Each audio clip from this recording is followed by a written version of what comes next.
My name is Abe. I was Employee of the Year. Now I'm dead meat. Pull a gun on me again and you're dead meat. Dead meat! You might actually beat me. You really think so? Hell no! You're dead meat. Welcome to the Kill Count, where we tally up the victims in all our favorite horror video games and show you how they were made.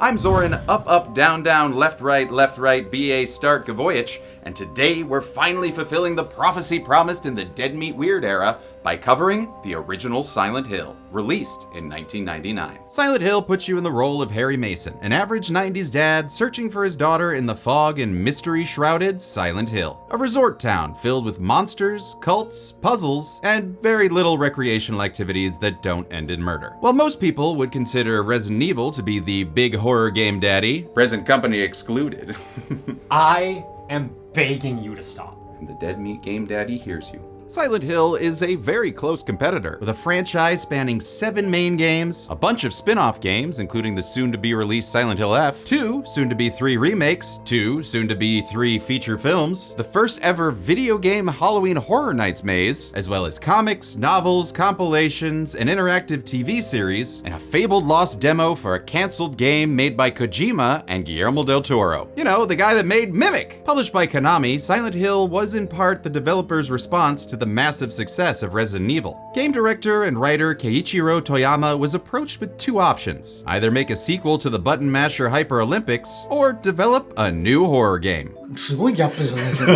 Surprisingly, Toyama wasn't much of a horror fan, so he leaned into the stuff that did resonate with him: the occult and David Lynch. Inspired by Twin Peaks, he started with the idea of a small Midwestern town and built from there. The development team, who dubbed themselves Team Silent, even took a trip to Chicago for inspiration. I wonder if they're gonna hit up Rinaldi's, the best deep dish pizza in the city. I mean, the best pizza soup. You're goddamn right I do. Go Soup! Their Midwest town eventually turned into Silent Hill, Maine, a small, foggy resort town filled with disturbing monsters and crazy cultists. Other inspirations for the game included Stephen King, Alfred Hitchcock, Lovecraft, and David Cronenberg, as well as The Twilight Zone. Toyama figured that filtering these Western influences through an Eastern lens would help create something that felt familiar, but unique at the same time. The goal being to create a game that was not just visually scary, but genuinely disturbing to play. While that is true, Silent Hill is just as confusing to play as well. There's a reason its sequel, Silent Hill 2, is lauded as the best in the series. Silent Hill 1's convoluted story certainly went over my head on my first playthrough. What is happening?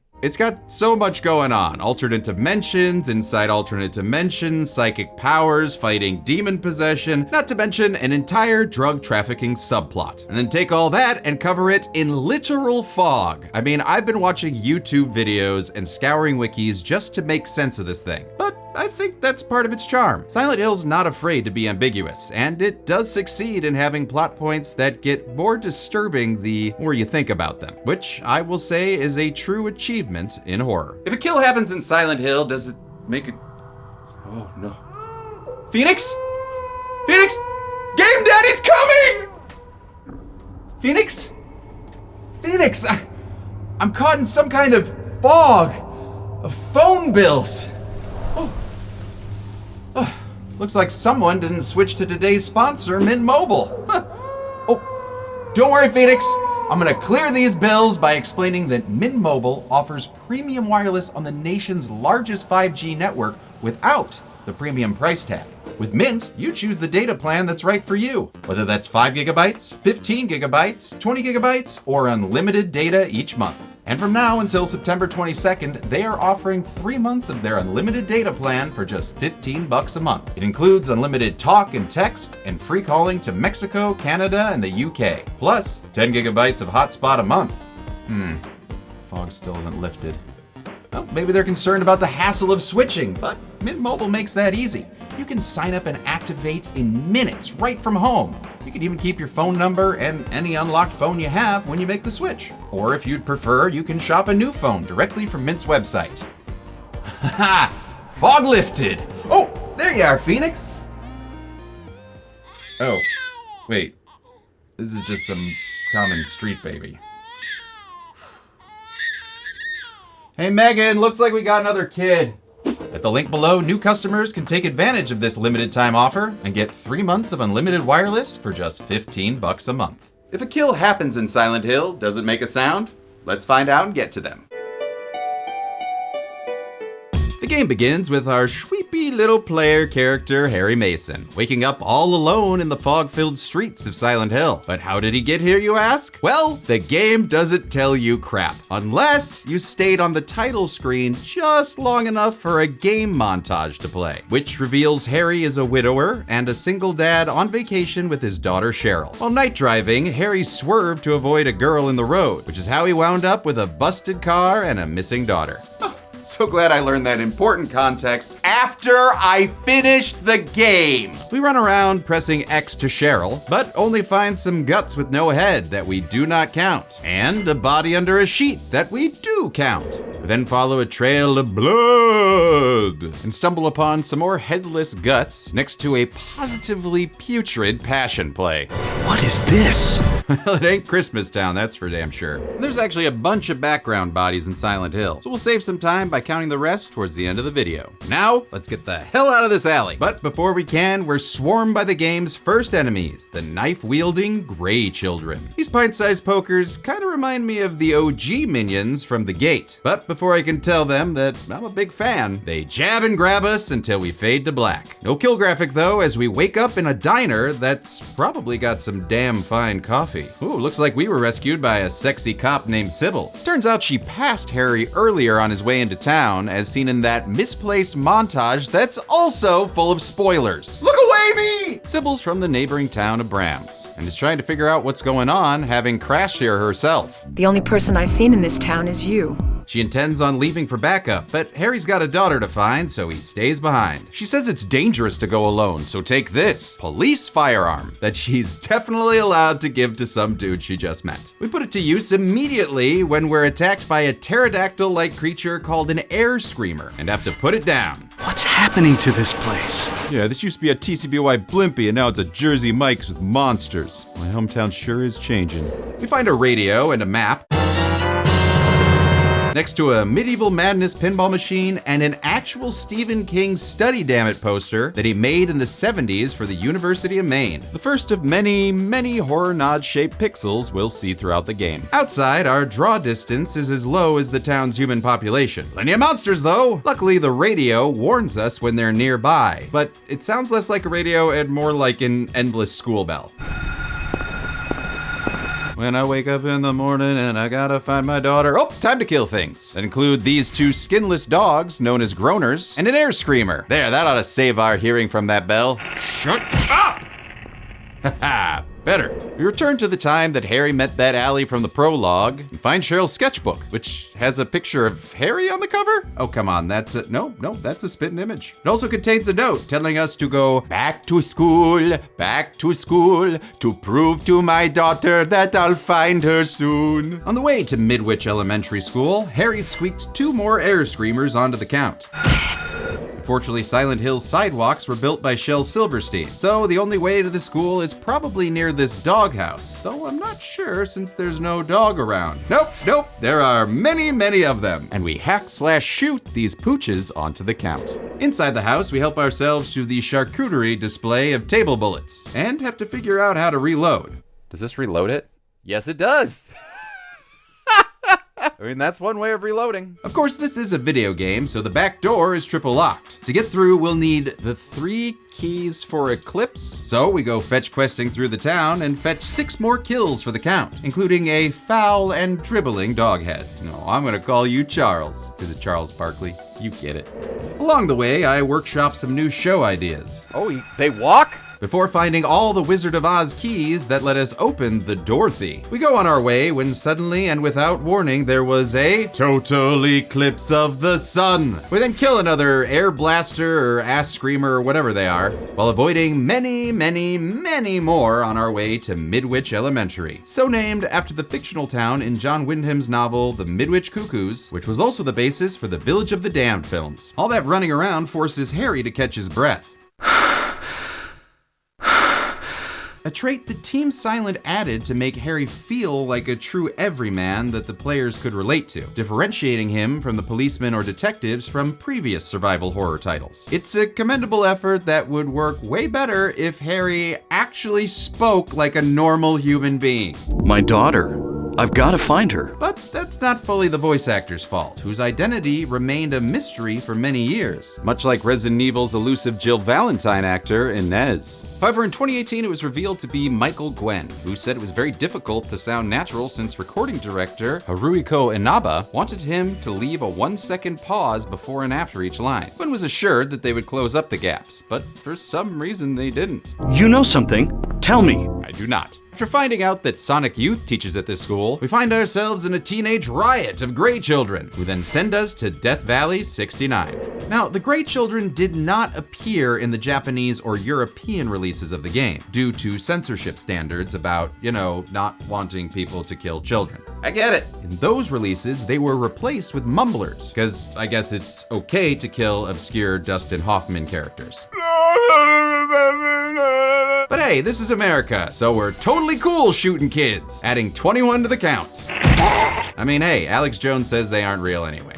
We aimlessly wander past a poster of what looks to be Dexter Morgan and find a locker containing a presumably very unpopular cat, who is promptly eaten by an off-screen presence. We continue searching the school, which is full of so much nothing. I mean, seriously, why write this? At least Resident Evil told us the table was made of glass. Oh, wait, look, a boiler. Okay, well, this looks promising. Nothing happens at this school. I hate this school so much. We eventually take a course in chemistry that yields a gold medallion that we place in a courtyard clock tower. The second medallion is actually hidden behind a brilliant piano bird poem puzzle that had me bust out some old school paper and pencil to decipher it. Team Silent intentionally decided to make the game's puzzles more abstract, reasoning that it would better match the intricate plot. So rather than trying to make the puzzles logical to their settings, they decided to make them more imaginative, hoping players would gain insights about the plot during their future playthroughs. Well, I don't know how much insight we gained, but we did get this medal faster than James and Chelsea because their game was glitched. This is like fucked up. Yeah, for sure. Damn it. We use the medallion to save the clock tower, and against any sane judgment, we climb this rickety ladder into complete darkness. Air raid sirens start to blare, and we emerge in a rusty, musty alternate dimension known as the Upside Down. Oh, sorry, I mean the other world. And in this other world, looks like they worship... Wait, is that Bill Cipher? You deserve a prize! Here, have a head that's always screaming! While the floor decor may be different, the packs of murderous Grey Children still remain to kill us. But we managed to get our revenge, stomping out 16 of them. Yeah, it still feels weird kicking kid ghouls in their jewels. I'm much more used to stomping giant roaches. Yeah, take that. Don't need a VAT system to kill you. Ha ha. We continue exploring Ludwig's fence-filled castle, solving a valve puzzle that gets us to the basement where we have to fight the game's first boss. Huh, wonder why they call him... I get it now. Well, now that I know that, I can... Oh, nope, I'm dead again. And if I'd been a little more diligent, I might have found the shotgun that James and Chelsea did during their playthrough that let them breeze past this boss. Is that it? Did you do it? I did it once. Ha, what a dumb lizard. Unfortunately, we're stuck with this pea shooter, which let us die 5 more times thanks to this shithead Splithead. After remembering a story I once read earlier in the game about a hunter shooting a lizard in the mouth, we wait for our chance and fire! And then fire like 7 more times until it's dead. Yes! Oh, fuck yeah. That was annoying as all fuck. Upon Splithead's demise, Harry gets a brief glimpse of that girl he saw on the highway. Like, so brief that it may not have been worth the 3 to 4 hour rendering time it took for 1 second of footage of these cinematics, which were all created by one man, CGI and character designer Takayoshi Sato, who routinely slept under his desk and used his coworkers' computers after work in order to render the 2,000 hours needed for the 10+ minutes of FMVs. We thank thankfully leave the school, whose design was possibly based on the film Kindergarten Cop. Come on, don't bullshit me. There's a fascinating video on Pro Troller's YouTube page that makes a strong case for Midwich being modeled after Astoria Elementary, from the entrance design, to the number 7 bus outside, to the nurse room signs, even though they don't have that specific 911 sign. But wait, they move towards the door in the end of the scene, and oh my god, there it is. To this day, no one from Team Silent has ever confirmed that that film was an influence. Thanks for the tip. Outside, we find the world has returned to normal, or as normal as a foggy monster town can be. Bang bang! I hope that wasn't John Wick's dog.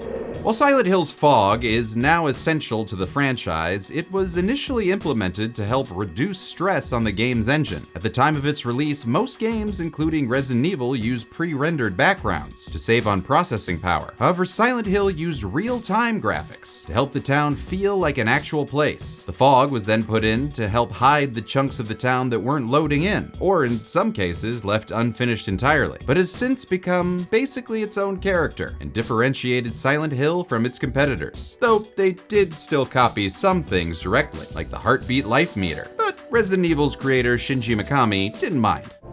出た。忙しい時にディレクターがよくやる技。もう本当に手が回らん時に僕もなんかやったことあるんですよ。Some distant bells draw Harry towards the town's Balkan church. Guten Sinn, jawohl im Balkan! There we meet a woman named Dahlia Gillespie, who says our coming was foretold by gyromancy, which is a real thing where someone walks around a circle until they're dizzy and falls onto a letter they've drawn on the ground. Which, funny enough, is how James figures out our salaries. Oh, payday! Looks like you're getting paid in Sideshow gift card. Yeah! Don't tell my wife. Dahlia mumbles some nonsense at us. You must follow the path. The path of the hermit concealed by flowers. What? What are you talking about? Good question. I had to look it up myself to learn that the Flauros is this Millennium Puzzle looking thing that Dahlia gives us to help counteract whatever's happening in the town. She tells us to go to the hospital and then fucks off before we can ask any more questions. On the way to said hospital, we find a shotgun at the police station. Groovy. And it's modeled after Ash Williams' boomstick. Double groovy. And its double barrel somehow holds 6 bullets. This man's been over groovied. We put it to good use, killing 6 monsters, including the new monkey-like rompers. Wonder if the FAA helped them escape. Inside the hospital, another cinematic adds an air Skeksis to the count. Its killer is hospital director Dr. Kaufman, who nearly does the same to Harry. Hold it. Stop. Don't shoot. Dude, he already did, and he has terrible aim. We ask about Cheryl, like we do, but Kaufman's bedside manner is as rusty as the other world. But with all those monsters around, I highly doubt that she's... Sorry, I didn't mean to alarm you. It's okay, my voice actor won't allow me to be alarmed. Kaufman then takes his briefcase to return to the busyness of the hospital. Did somebody say? No, I said busyness. Busyness. Go. We then click through the hospital that's even more useless than the school. Nothing helpful, nothing special written here. Now we're just getting meta. Nothing helpful, nothing unusual. Oh, a newspaper! With the helpful part cut out. The most interesting thing about the newspaper is that it's missing something from the newspaper?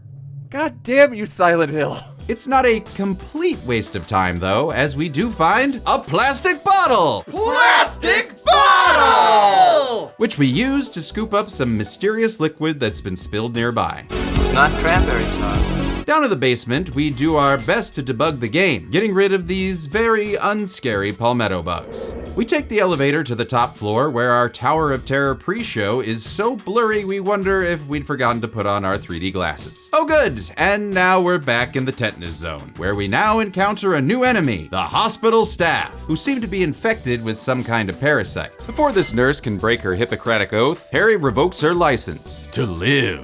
Nurses are an iconic Silent Hill enemy, but their famous faceless look wasn't introduced until the second game. Here, they're just kinda normal people with with quados on their backs. And for the sake of saving time, we end up killing 24 more medical malpractitioners while exploring Alchemia Hospital. Ooh, I have not seen a hospital massacre this bad since Joel's last visit. We roam the halls looking for health and bullets. Health, health, and bullets. But instead we find some drugs that we do not take, and some blood that we do take. I don't understand your priorities, Harry. All while listening to a ridiculous score. Get out of the room! Ah, my shoulder! Seriously, it's like if Jaws never attacked anyone. We then find a hammer that becomes our penis, and some tentacles that could be penises depending on what kind of anime you're watching. This is the Bloodsucker, an invincible enemy we distract with, blood. In order to grab the last of the Alice in Wonderland plates we've been collecting. We use them for another fun puzzle that requires pen and paper. It makes us follow a poem with a not safe for YouTube ending. Don't look at that. YouTube. Don't read that. And unlocks the door that gets us farther into the hospital, where Harry's flashlight briefly turns into Navi. Hey, look, listen. Wait, you want me to look in the box? Oh God, what's in the box? What's in the box? Oh, nothing special in the box. All right, we make our way to the basement where we find a secret room that once belonged to the girl from Harry's visions. And we learn that her name is Alessa, and her appearance is based on medium Florence Tanner from The Legend of Hell House. Back upstairs, we find a nurse that doesn't want Quaid to start the reactor. Her name is Lisa Garland, and she's a hugger, which reveals the twist that we've been a balloon this whole time. Lisa appears to have lost much of her memory, and like the other humans in town, Lisa napped through whatever snowpocalypse took place here, and also doesn't know where Cheryl is. How helpful. When questioned about the secret room, Lisa claims ignorance. We're under strict orders never to enter the basement storeroom. Before we can press Lisa further, the air raid sirens return, causing Harry to pass out and wake up back in the real world with a special visitor. Dahlia Gillespie? Yes, Dahlia Gillespie. Dahlia Gillespie's exposition gets dumped with more gibberish before telling us to get to the church on time. Not the Balkan church either. Dojavola! It's Silent Hill's other church. She wants us to stop more marks of Bill from appearing around the town. It is the mark of Samael. Oh, I'm sorry, but I do not like these marks of Sam. Now, will you please tell me where the fuck I am? Car trips, dead wives, satanic rituals. We lose ourselves in the fog of everyday life. So why not lose yourself and your daughter in the real fog of Silent Hill? A town where every resident is evil, every street name is a reference, and everything, I mean everything, wants to eat your fucking guts. Find what you've been looking for in Silent Hill. Unless that thing is your daughter, 'cause she's most likely dead. Your Lynchian acid trip of a game begins at silenthill.org. We continue our self-guided tour of Silent Hill by killing Batman's parents in Crime Alley, and then his aunt and uncle and the Bat Hounds in the streets, all in order to make room for more rompers on the count. We notice that Silent Hill is full of weird businesses, like Just Cats and the Andy Shop. Ooh, wonder if Dr. Kaufman owns that one. There's also some more Easter eggy stores, like Mushnick's Florist from Little Shop of Horrors, and a theater playing Die Hard 2 and Raiders of the Lost Ark, renamed Crusher Dan and Shoot, which is kind of what I said when I learned they were rebooting Indiana Jones. I actually said shit. Probably shouldn't have done that in front of my son. Additionally, Silent Hill's streets are all named after horror and sci-fi authors, including Michael Crichton, Carl Sagan, Robert Bloch, Richard Matheson, Ira Levin, and Stephen King's pen name Richard Bachman. Oh, and let's not forget that one street that Rachel Bloom would love to fuck. We're reunited with Sybil over at the Green Lion Antique Shop. She wasn't able to find a way out of town, but she did catch a glimpse of maybe, perhaps, possibly a Cheryl floating towards a lake near town. It was like she was walking on thin air. Nah, that can't be her. My Cheryl only walks on sunshine. We mentioned Dahlia Gillespie and her gibberish soliloquies, to which Sybil has the perfect response. Must be on drugs. Which is actually what brought Sybil to town in the first place, as she was investigating a drug being trafficked throughout Silent Hill. Oh dear God, this game is probably just one big LSD trip. That remains to be seen. In the meantime, Sybil shepherds Harry into a wall hole to find a big culty altar. I guess this is the other church? Well, better grab a weapon. In case of religion, use axe. But before he can leave, the altar lights on fire, and when Sybil peeks in, Harry has disappeared. We're back in the Otherworld Hospital. Boo words! Where Lisa claims we just woke up after passing out earlier. Also, I'm sorry, what's going on with the picture here? And projectionist, focus! Focus! We finally get some helpful exposition as Lisa tells us about the town's history. Silent Hill was once a thriving resort town, but found its population dwindling in recent years. That is until a fresh batch of residents came in the form of a mysterious cult. Finally, now we're getting somewhere. Oh, I'm sorry. I'm rambling. I'll shut up.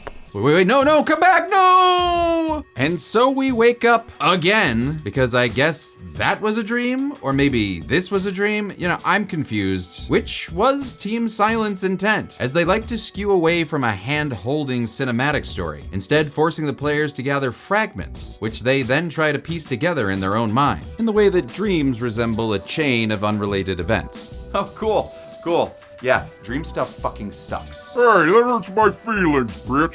Not talking about you, Freddy. Harry considers the possibility he's in a car crash-induced coma. Kind of a Jacob's Ladder life on Mars thing. But last I checked, his name wasn't Sam Tyler. So we head upstairs to a new cat-walkable town and an old dog-chompable death. Well, hello, darkness, my old friend.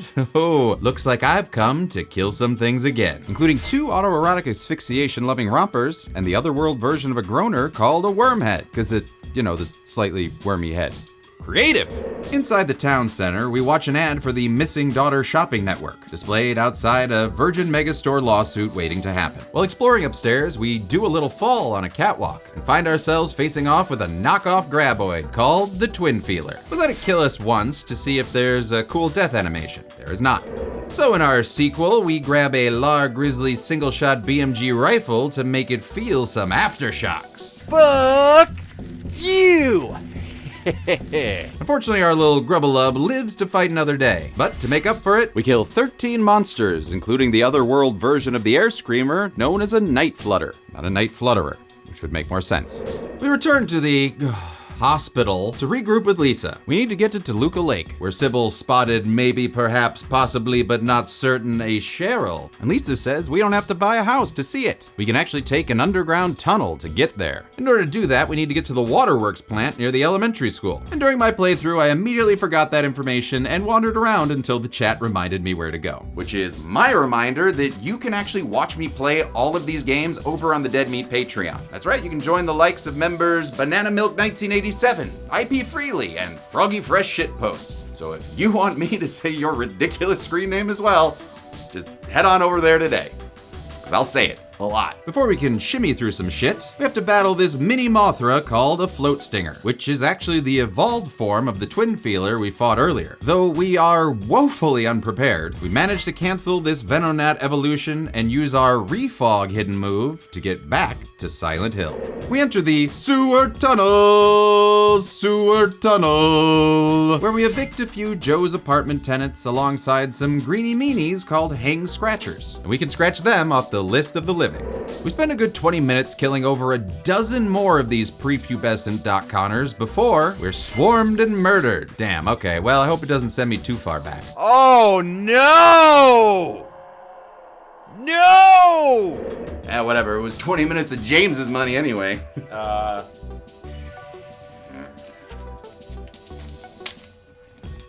Don't spend it all in one sax. I don't pay for sex. I have a wife. Saxophone. Of the several things that haven't aged great about the OG Silent Hill, chief among them is their save system. Thankfully, we could work through our gamer rage by killing 12 poopy, pissy predators as we retread our steps. You're dead. You're dead. I hate you. We emerge in the resort area of Silent Hill where our hammer sees a sign for its favorite store. We then nab 3 kills before ducking into Annie's bar. And inside, we narrowly save a struggling Dr. Kaufman from becoming a mumbler meal. We know he hasn't seen Cheryl, so we ask about the other girl. Do you know a girl called Alessa? No. Oh, okay. Bye? During the struggle, Kaufman dropped his keys and a cryptic receipt that includes a code we casually use on a general store while being attacked by multiple Mr. Peepers. Surprise hug! Inside, we find some FedEx boxes, which was probably more appropriate than using the UPS-y ones. Inside, we learn that Kaufman may be connected to the drug trafficking ring Sybil mentioned earlier. And outside, we kill 2 more rompers. Surprise hug with teeth. With Kaufman's key in hand, we head to Norman's Motel. Oh gee, I wonder what Norman owns that motel. Me! You know, I'm something of a motel owner myself. Breaking into his room yields the article that was clipped out of the newspaper we found earlier. And also, porn! Damn it, I want to read the porn, not the articles. Ugh, whatever. I guess this article details several high-profile deaths connected to the drug called PTV, which is another in-joke as it's named after the band Psychic TV, whose leader, Genesis Peorage, also gets a bridge named after him. Too bad they didn't go for the hat trick by naming the diner Throbbing Gristle. Or actually, maybe it's better they didn't. We also find a motorcycle whose engine contains a vial of that mystery liquid from the hospital. It's not cranberry sauce. We're interrupted by the arrival of Kaufman, who's none too pleased to see us poking around, grabbing the vial for himself. That's none of your business. Business? Go ahead. Business! Anyway, what was I doing in this town again? Oh, right, looking for my daughter. On our way to the lake, presumably to hook up with Jennifer Parker, the town shifts back into the other world. Hey, we didn't even need to pass out this time. What are the rules of this world? On a rescue boat, Harry reunites with Sybil and, could it be? Dahlia Gillespie. Dahlia tells him the cult that's taken over the town intends to sacrifice Cheryl to bring on the apocalypse. They're being helped by a demon in Alessa's body, and she needs 2 more marks of Samael around town before the ritual is complete. One location's the nearby Lighthouse, and the other at the Lakeside Amusement Park. Sybil offers to head to the park, probably because she's got a $5 off Great America Coke can, leaving Harry free to explore the lighthouse. Let's take the boat! Come on, Harry, just use your hands now. This boat's not gonna go anywhere. All right, fuck this. On our way to spilling the beans at the lighthouse, we spill the blood of 4 more monsters.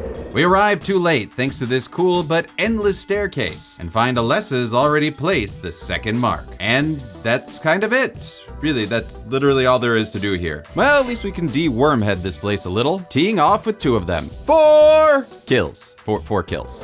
We reluctantly head back into the sewers where we sanitize 13 more teenage mumbler hang scratchers. Don't forget the Grey Child. They're dead too.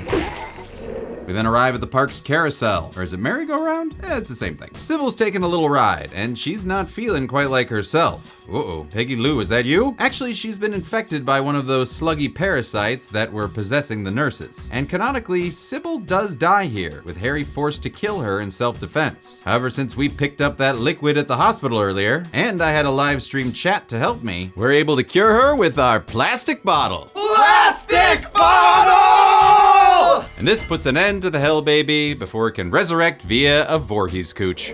With that threat neutralized, we can confront Alessa, or we would if our pants weren't glowing right now. Ho, is that a Flauros in your pocket, or you just happen to see me?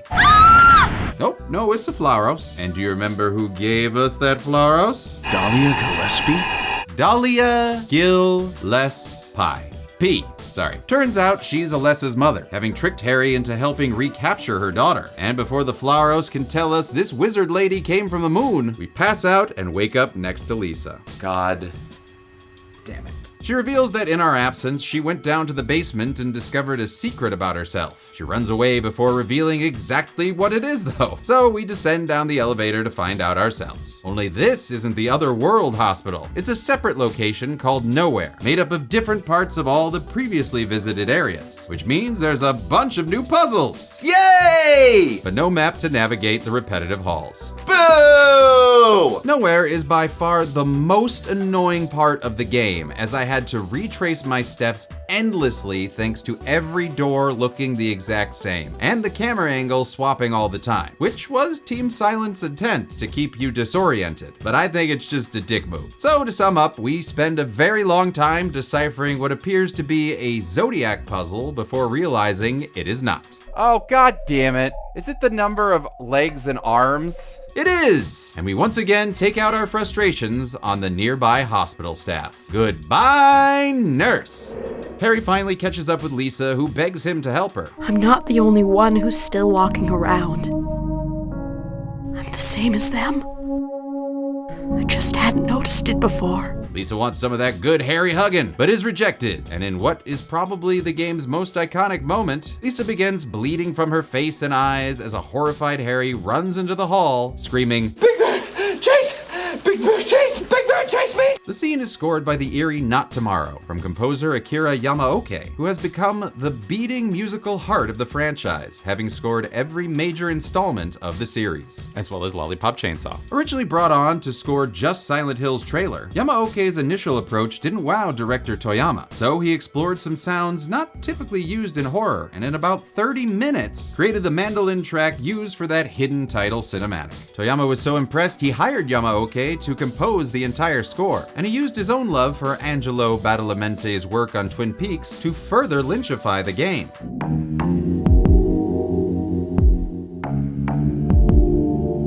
He eventually became overall sound designer for the game as well, creating every individual sound effect you hear, which actually led him to blur the line between score and sound design, using air vibrations and ambient noises rather than traditional cinematic music in certain scenes. Further complicating things was the lack of memory available on the PS1. They weren't able to include all the sounds and music they wanted at high quality. じゃあ収められないんであれば、多少こうローファイっていうちょっとこう音が荒かったり。The result is unique and off-putting, and sometimes annoying. The hell is that? Stop! But hey, at least it's no bloated clown orgy. Can someone get those horny clowns some Gas X? When Harry returns to the room, Lisa has disappeared. All that's left is her diary, which reveals she was the nurse assigned to care for Alessa. There's no respect for people's privacy in horror games, right? Oh, what's this? James's diary. I tried to fire Zoran again today, but I got distracted by my own abs. I mean, they are very nice abs. Her diary describes strange happenings around the hospital, as well as Alessa's wounds, which mysteriously never healed. A videotape found on the second floor gives even more detail. Her skin is all charred. Even when I change the bandages, the blood and pus just start oozing through. Why? What is keeping that child alive? As with a lot of the game's story, it's a little ambiguous what's happening to her. Especially in this shot. Yeah, just, lean into it. But as confirmed in Silent Hill Origins, Lisa's been dead before this game even started. She was killed when the town underwent its initial transformation, and her soul has been trapped in her 12-hour shift ever since. After some more puzzling and key collecting, we end up in a kitchen where we lock up a fridge with a ring of contract. That's what this is! And if we hadn't locked that shit down, we could have been dragged to our deaths by the returning bloodsucker. Just like Miles Magnus in that episode of Monsters. This has been Zorn's Obscure Reference of the Day. We end up smashing a couple ghost children with a hammer, which confused me thoroughly, since earlier in the game we'd seen these harmless ghost children who would just comically slip and sound like cute little porgs. These ghosty boys and ghouls are called stalkers, and the harmless, cutesy ones are called larval stalkers, who were added to give you a sense of relief that not everything in this world wanted to kill you. And since this is the last time we'll probably be killing any enemies ourselves, let's just take a moment to also remember the background bodies that were silenced in these hills. What do I look like, a library book to you? I sat in honey, and then I died.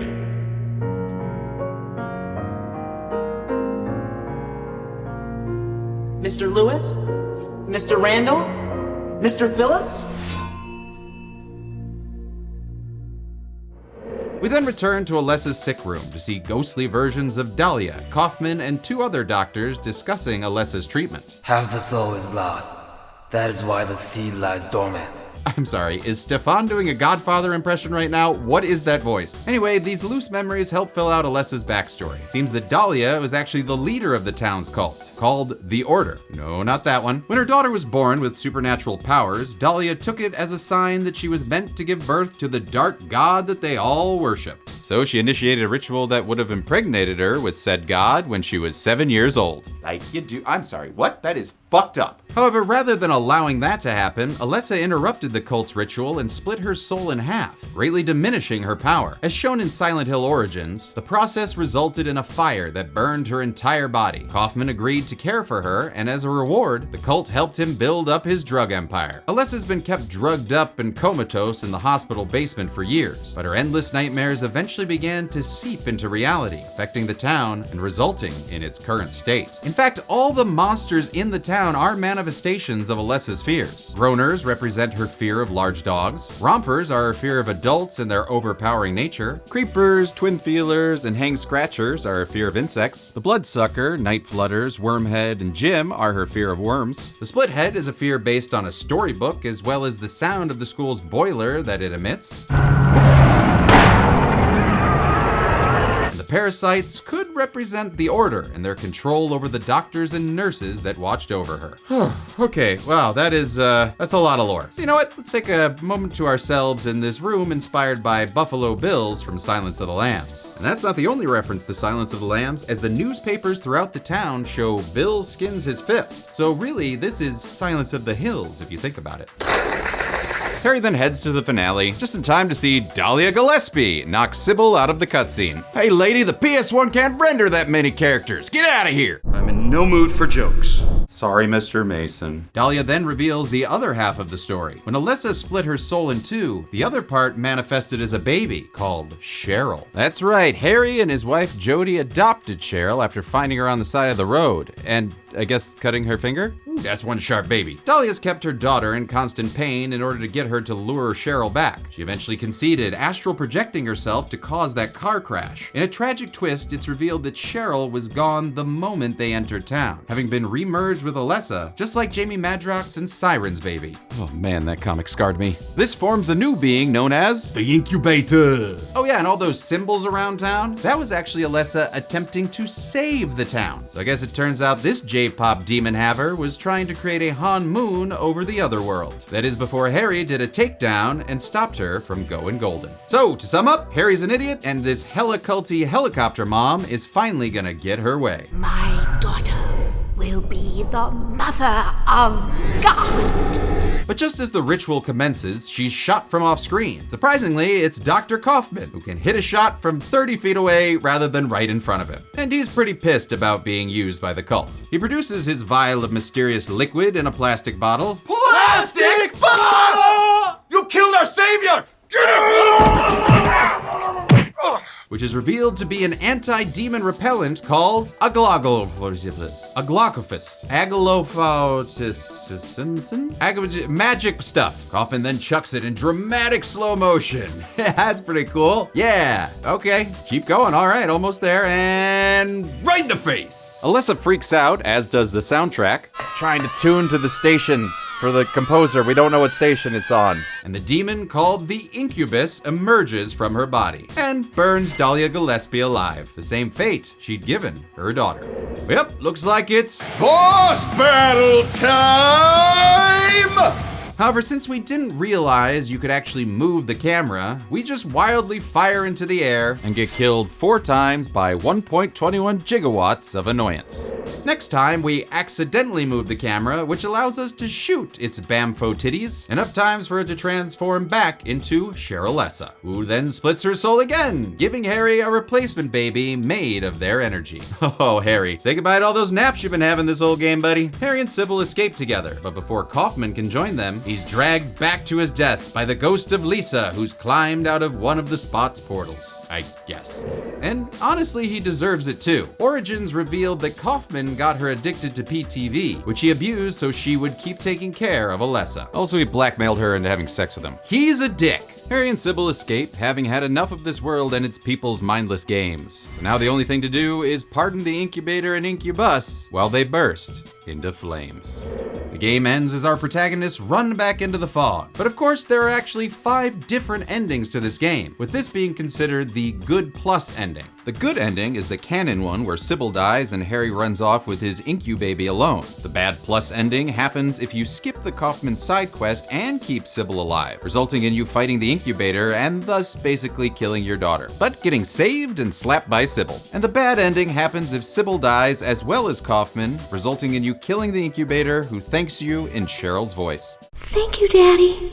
That doesn't seem so bad. Until it's revealed that this actually was a Jacob's Ladder scenario, and Harry had died in the car crash. Oh, and of course there's also the infamous UFO ending, which sees Harry being abducted by aliens, possibly from Mars, complete with a Star Wars-inspired text crawl. It's truly a testament to the fun Team Silent had making the game, and the trust Konami gave them to create whatever they wanted. 合宿みたいでちょっと楽しいかなと思ってたりするところもなくもなかった。今のゲーム作りも楽しいですけど、あんなにしんどかった昔の方がなぜか思い出補完だと思うんですけど楽しかったんですよね。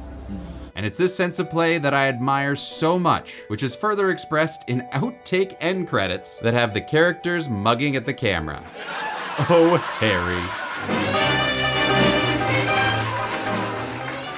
How many enemies decided to die on this Silent Hill? Let's find out and get to the numbers. Radio. Okay, that means there's an enemy nearby. I gotta protect myself. Machete, yes! Yes, there is. There's a machete. It's right there. Yes, there. Just tell me what I'm looking at.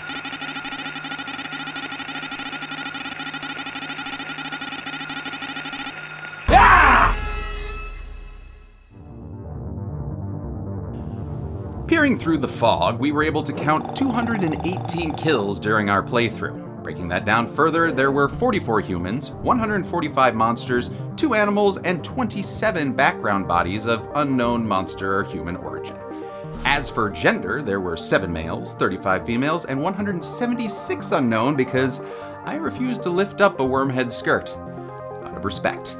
That gives us a very monstrous pie that they'd be proud to serve at the 5-2 cafe. So, how did our playthrough compare to others? Well, if you actually used the dodge controls I forgot were a thing, and avoided killing anything you didn't have to, the lowest kills you could get would be 40, which basically boils down to background bodies, bosses, and cutscene deaths. As for the highest kills, well, that would be infinite, since if you play the game on hard mode, the enemies will respawn, meaning you could spend the rest of your life killing mumblers on Matheson Street until the world becomes the one written of in I Am Legend, which definitely puts us on the lower end of this graph. Yikes. As for player deaths, we died 16 times, and with a playthrough time of 11 hours and 12 minutes, that gave us a player death on average every 42 minutes, and a kill on average every 3.1 minutes. God, I had to recount those bodies so many fucking times. Wait, edit that out. I'll give the golden chainsaw for coolest kill to the wormhead we knocked out of the air. We killed many naked puppies along the way, but it felt good to cancel this poochie for good. Dull machete for lamest kill will go to the roaches we squished in the dark. We couldn't see anything, and honestly we could have just turned on the light to have them scatter away. And finally, the royal reload for best player death goes to getting eaten by the splithead the first time. It's probably the most horrifying if you really think about it, being enveloped and suckled on by a colossal lizard mouth. It's just not my thing. Maybe it's Godzilla's wife's thing, not mine. And that's it. Silent Hill was released in 1999 and is set to get the remake treatment by Bloober Team in the near future. Will it improve on the mapless halls of nowhere? I fucking hope so. Next month, we'll be moving to Sunday releases with one of my favorite games of the year, The Happy Hills Homicides. But until then, I'm a man who once threw an NES out of a moving car for funsies, and this has been the Kill Count. On the next Kill Count. Have you ever wanted to witness ancient history? To peer through the veil of time itself? Join us as we journey back to ancient Egypt. Hey, let me finish. To 1932 with The Mummy by Universal Pictures. Witness the classic tale of love and crime and death. And the granddaddy of all movie mummies. Never saw a mummy like that. An archaeological dig unearths a scroll with the power to raise the dead. It ends up resurrecting the ancient Egyptian priest, Imhotep. He went for a little walk. He devotes his new life to reuniting with his long-lost love by any means necessary. He's going to kill her and make her a living mummy like himself.